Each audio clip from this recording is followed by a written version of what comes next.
Nossa palavra hoje está aqui no livro de Números, no capítulo 14 e no versículo 20. É uma mensagem que eu tenho certeza que vai aí abrir o teu coração para que você possa estar mais próximo e crer e acreditar mais em Deus. A palavra diz assim: tornou-lhe o Senhor, segundo a tua palavra, eu lhe perdoei. Porém, tão certo como eu vivo e como toda a terra se encherá da glória do Senhor. Nenhum dos homens que, tendo visto a minha glória e os prodígios que fiz no Egito e no deserto, todavia me puseram à prova já 10 vezes e não obedeceram a minha voz. Aqui Deus já está falando a respeito daquele povo que estava no Egito. Aquele povo que viu ali todo o poder, viu todas as maravilhas, pôde ver ali todos os prodígios que o Senhor ele fez para libertar o povo dele da escravidão do Egito. Aquele povo que viu tantos milagres e maravilhas, viu ali o pão descendo do céu através do maná, a carne ali provista por Deus para que possa ali alimentar ao povo, água ali em uma rocha para poder que o povo bebesse água, o caminho que era mostrado ali por Deus com uma nuvem ali durante o dia, dando ali a sombra para aquele povo no deserto e uma coluna de fogo à noite para que eles pudessem seguir. Então, Deus ele havia mostrado de todas as formas o cuidado que ele tinha para com todos aqueles que eram o povo dele. Até então, aquele povo era o povo de Israel. Até então, aquele povo ali era o povo que chamava pelo nome do Senhor. E claro que quando eles clamaram no Egito e pediram por Deus, pediram para serem libertos daquela situação, Deus ele fez o milagre acontecer justamente. E aquelas pessoas saíram do deserto. Puderam ver ali as 10 pragas, puderam ver tudo o que aconteceu, mas como o próprio Deus fala aqui, me provaram por 10 vezes. Aqui fala no versículo 22, nenhum dos homens que tendo visto a minha glória e os prodígios que fiz no Egito e no deserto, todavia me puseram à prova já 10 vezes e não obedeceram a minha voz. Ou seja, Deus ele falava, vai por aqui, eles iam por ali. Deus falava, acredite, eles não acreditavam. Deus falava, esperem, eles não esperavam. Moisés ali, em diversos momentos, se viu ali desesperado até, porque tentava enfiar na cabeça daquelas pessoas que tinham que acreditar em Deus, que tinham que confiar em Deus, que tinham que esperar pela provisão de Deus. E aquelas pessoas não acreditavam. Não acreditavam. Elas não conseguiam confiar em Deus. Elas tinham uma grande resistência de confiar num Deus que elas não viam, em algo que elas não estavam enxergando fisicamente. Tanto que num dado momento ali no deserto, quando Moisés subiu para poder receber os 10 mandamentos do Senhor, eles ficaram ali esperando no pé do monte ali que Moisés subiu para receber. E aí Moisés demorou mais do que eles imaginavam que seria o tempo certo para subir e descer. E eles resolveram ali por si só, entraram num comum acordo, juntaram tudo que tinham ali de ouros, de pedras preciosas, de especiarias para poder fazer um bezerro de ouro para adorar. Por quê? Porque eles não queriam acreditar em algo que eles não podiam ver. Eles não queriam acreditar que algo que eles não enxergavam pudesse existir, que eles precisavam de algo palpável aos olhos físicos. E quantas são as pessoas que nos dias de hoje vivem da mesma forma?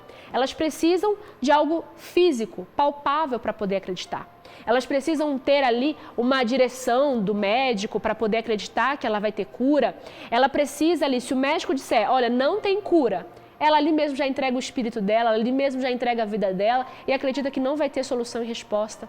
Ela não acredita que pode acontecer um milagre na vida financeira se tudo diz que está dando errado. Se a sociedade está toda ali perdida, se todas as situações ali estão com as portas fechadas, ela não acredita que para ela vai ser diferente. Se ali a situação que ela enxerga com o marido, os filhos, a família, ali é algo que aparentemente, aos olhos físicos, tudo está indo de mal a pior, vícios, traição, as brigas, as contendas, ela não consegue enxergar que isso aí pode mudar pelo poder de Deus. É justamente isso que faz a diferença entre nós e aqueles que não acreditam em Deus. Aqueles que acreditam em Deus, eles acreditam contra a esperança, como Abraão acreditou.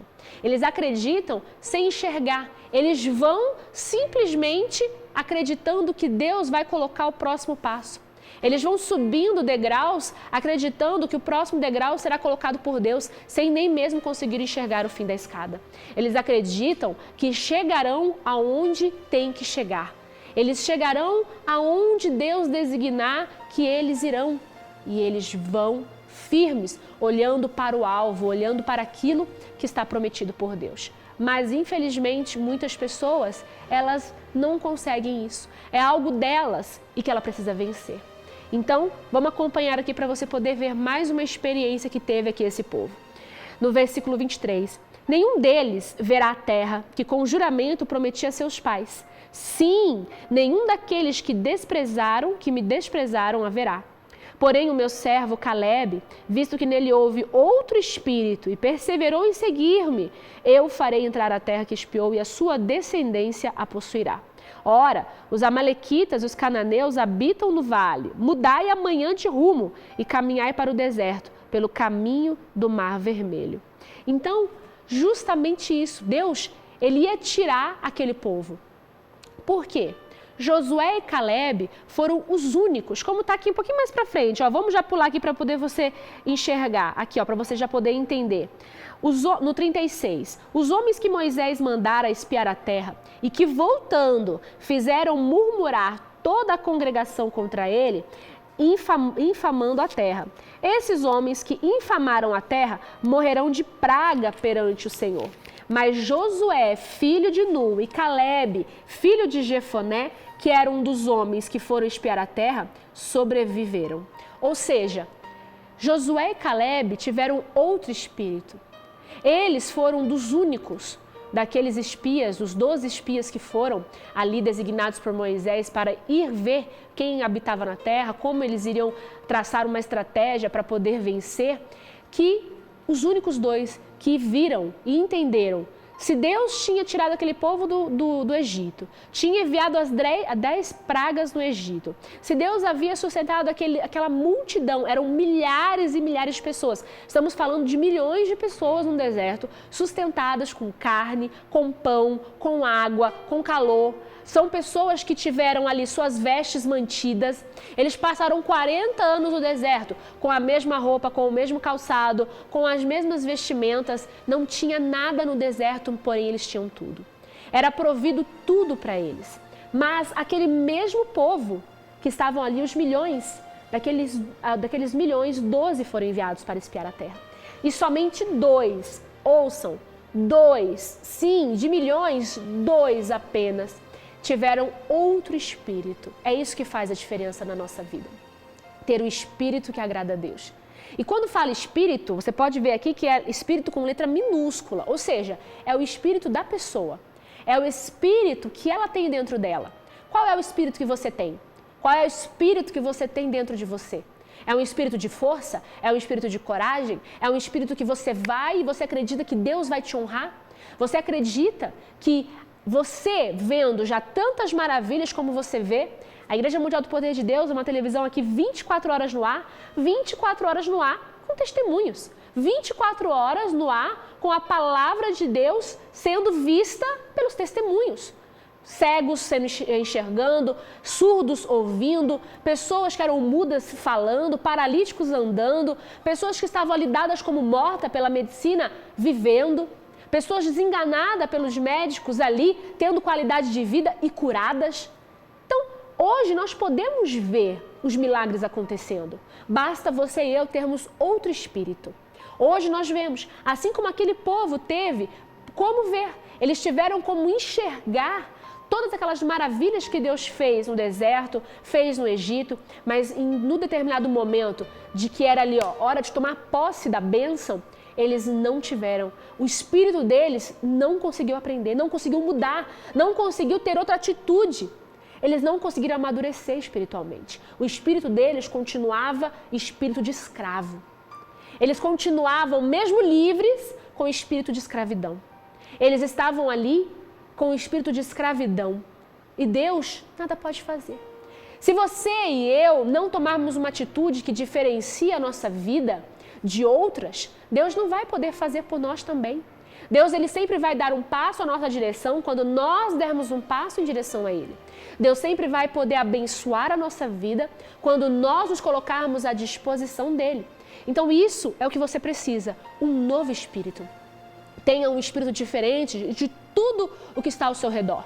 O que é que está acontecendo hoje? Qual é o espírito que está aí dominando o mundo? O espírito do medo, o espírito do fracasso, o espírito aí das pessoas que não sabem como vão fazer amanhã, preocupadas, em depressão, vivendo aí angustiadas todo o tempo, sem saber por quê. Ao redor está tudo desabando.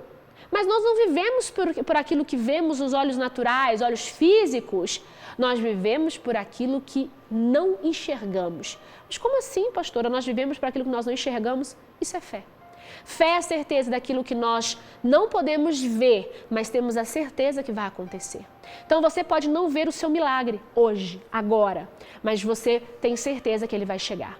E isso faz com que o seu espírito seja diferente. Enquanto todo mundo diz que não vai, que não tem jeito, que não tem como dar certo, você diz, vai dar certo, vou conseguir, vou chegar lá, vai ser curado, vai ser abençoado, vai ser liberto, vai ser restaurado, vai ser restituído, vai ter prosperidade, vai ter portas abertas, vai ter emprego, vai ter a bênção de Deus. Essas têm que ser as suas palavras.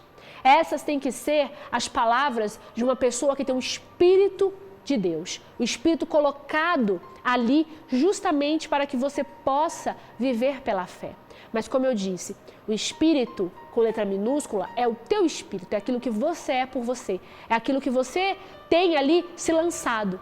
Quando você se lança aos pés do Senhor, quando você se coloca ali à disposição de Deus, quando você passa a ser instrumento de Deus, o Espírito Santo, aí sim, o Espírito com letra maiúscula, ele vem e se apossa de você. E aí, meu irmão e minha irmã, quando o Espírito com letra maiúscula, esse Espírito do Senhor, se aposta de você, grandes prodígios você fará.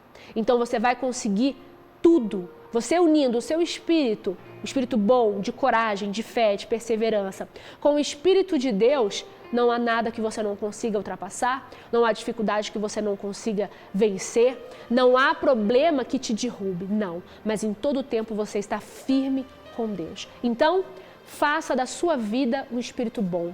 Faça dos seus pensamentos, pensamentos que te levem à presença de Deus, em nome do Senhor Jesus. E assim como disse aqui, né? Mas Josué, filho de Nun e Caleb, filho de Jefoné, que eram dos homens que foram esfiar a terra, sobreviveram. Ou seja, somente eles tomaram posse. Eles e a descendência deles. Quem que entrou na terra prometida? Somente Josué e Caleb, e a família deles foi abençoada pela atitude deles. Então, olha como é especial você ter um espírito bom. Esse espírito de fé e de coragem abençoa a sua família. A família de Josué e Caleb não entraria na terra prometida se eles não tivessem tido um espírito de coragem, um espírito bom, se eles não tivessem tido aquele espírito ali de enfrentamento dos problemas.